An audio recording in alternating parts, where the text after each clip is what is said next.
Hello ভাইয়া, আপুরা আপনারা সবাই কেমন আছেন? আশা করি নতুন বছরে সবাই ভালো আছেন।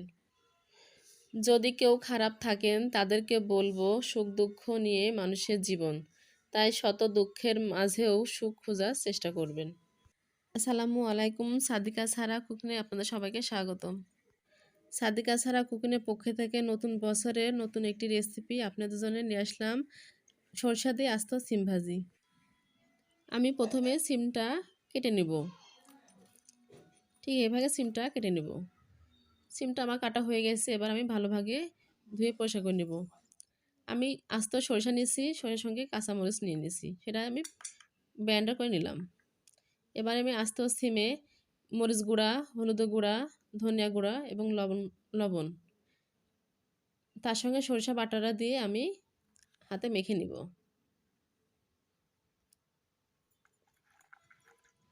আমি হাতে মাখানো হয়ে গেছে, এবার আমি সরিষা তেল দিয়ে সরিষা যে সিমটা আমি সরিষা মাখা রাখছিলাম সেটা আমি তেলে দিয়ে দেব।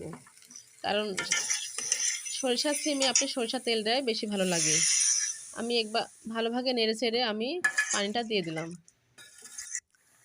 পানিটা দিয়ে আমি আবারও ভালোভাবে নেড়ে চেড়ে নেব।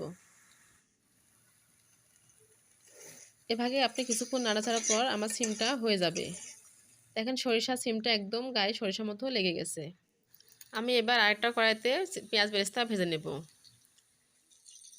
পেঁয়াজ বেরেস্তা ভেজা হয়ে গেছে, দেখেন আমার সিমটাও রেডি হয়ে গেছে। আমি যে সরিষা সিমটা রেডি করছিলাম তার উপরে আমি পেঁয়াজ বেরেস্তা দিয়ে একটু পরিবেশন করলাম। দেখেন কতটা সুন্দর এবং কতটা মজা দেখতে হয়েছে। তো বন্ধুরা, আজ তো সিম সরিষা বাটা দিয়ে এভাবে রান্না করে খেয়ে দেখবেন, আপনাদের মুখে স্বাদ লেগে থাকবে। আমার এই রেসিপিটা যদি আপনাদের ভালো লাগে তাহলে বেশি বেশি করে লাইক, কমেন্ট, শেয়ার এবং সাবস্ক্রাইব করবেন। সবাইকে ধন্যবাদ। আল্লাহ হাফেজ।